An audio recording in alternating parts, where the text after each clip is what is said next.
কেন একটি সস্তা ড্রোন আজকের আধুনিক যুদ্ধক্ষেত্রে এত বড় পরিবর্তন এনে দিয়েছে?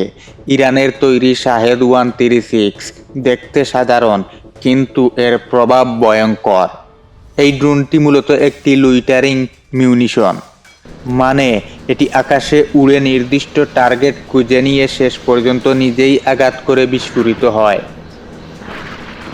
যখন ড্রোনটি তার টার্গেট আঘাত করে, তখন ভেতরের একটি মেকানিক্যাল ফায়ারিং পিন সামনে এগিয়ে যায়। এটি একটি প্রাইমারকে আঘাত করে, যা সঙ্গে সঙ্গে ডিটোনেটরকে সক্রিয় করে। তারপর এক মুহূর্তের মধ্যেই ঘটে শক্তিশালী বিস্ফোরণ। এই বিস্ফোরণে তৈরি হয় একটি ভয়ঙ্কর শকওয়েভ এবং চারদিকে ছড়িয়ে পড়ে উচ্চগতির ধাতব টুকরো। কিন্তু প্রশ্ন হলো, এত সাধারণ একটি ড্রোন এত ভয়ঙ্কর কেন? কারণ এটি একা ব্যবহার করা যায় না। এই ড্রোনগুলোকে একসাথে বহু সংখ্যায় ব্যবহার করা হয়, যাকে বলা হয় সারাম অ্যাটাক। একটি ট্রাক লঞ্চার থেকে একসাথে কয়েকটি ড্রোন আকাশে ছুড়ানো হয়।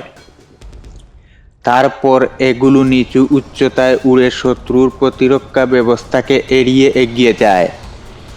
তুলনা করলে বিষয়টা আরো পরিষ্কার হবে।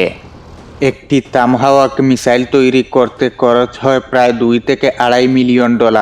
অন্যদিকে একটি শাহেদ ড্রোন তৈরি করতে লাগে মাত্র কয়েক হাজার ডলার।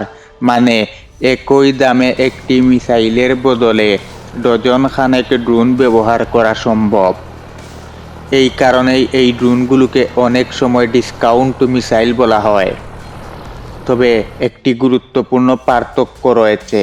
তামহাওক অত্যন্ত উন্নত প্রযুক্তি ব্যবহার করে, যেখানে থাকে জিপিএস এবং টেরেইন ম্যাপিং সিস্টেম। এর মধ্যে একটি গুরুত্বপূর্ণ প্রযুক্তি হলো, এই সিস্টেমের মাধ্যমে মিসাইলটি নিচের ভূখণ্ডের ছবি নিয়ে সেটিকে আগেই সংরক্ষিত ম্যাপের সঙ্গে মিলিয়ে দেখে। অন্যদিকে শাহেদ ড্রোন তুলনামূলকভাবে অনেক সহজ। এটি একটি নির্দিষ্ট রুট ধরে উড়ে যায় এবং শেষ পর্যন্ত গিয়ে আঘাত করে। এটি মূলত একটি ফ্লাইং বোমা, যার প্রধান শক্তি হলো এর সংখ্যা, প্রযুক্তি নয়। তবে কিছু ক্ষেত্রে এই ড্রোনে ব্যবহৃত হয় সাধারণ জিপিএস। এগুলো খুব বেশি উন্নত না এবং জ্যাম করা সম্ভব। এ কারণেই এর নির্ভুলতা অনেক সময় সীমিত হয়ে যায়। কিন্তু তবুও এটি কার্যকর কেন? কারণ একসাথে অনেকগুলো ড্রোন পাঠালে প্রতিরক্ষা ব্যবস্থা সবগুলোকে থামাতে পারে না। কিছু ড্রোন ভেদ করে টার্গেটে পৌঁছায়। আরেকটি গুরুত্বপূর্ণ বিষয়, এই ড্রোনগুলোর ভিতরে প্রায়ই পাওয়া গেছে সাধারণ বাজারে পাওয়া যায় এমন ইলেকট্রনিক চিপ। এগুলো সরাসরি সামরিক ব্যবহারের জন্য না, কিন্তু সহজলভ্য হওয়ায় ব্যবহার করা হয়। এখন আসি আক্রমণের ধরনে। টার্গেটের কাছে পৌঁছানোর পর ড্রোনটি একটি খাড়া কোণে নিচে নেমে আসে, প্রায় 80 ডিগ্রি কোণে।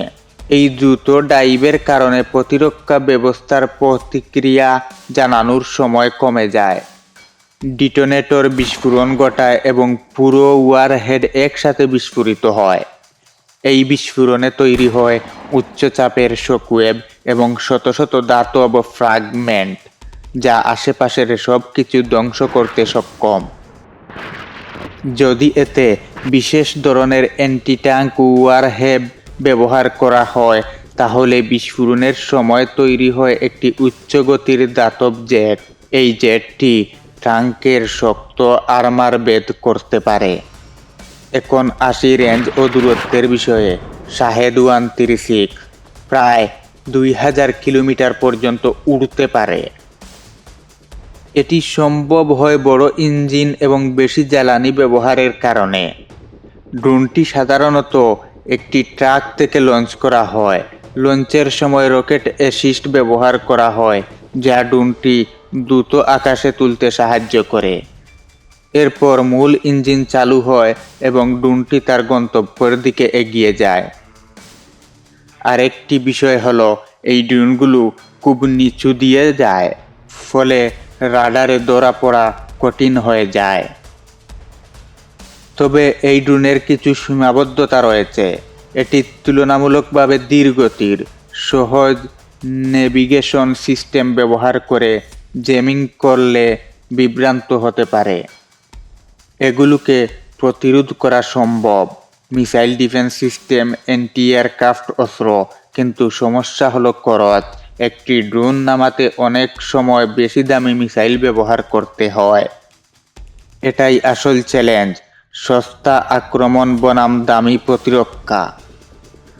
শেষ কথা, এই ড্রোনের সবচেয়ে বড় শক্তি এর প্রযুক্তি না, এর শক্তি হলো কম খরচ, সহজ নির্মাণ এবং একসাথে অনেকগুলো ব্যবহার করার ক্ষমতা। এটাই আধুনিক যুদ্ধের নতুন কৌশল, চিপ কিন্তু অত্যন্ত কার্যকর। ভিডিওটি ভালো লাগলে লাইক দিয়ে কমেন্ট করুন, সাথে থাকুন আমাদের।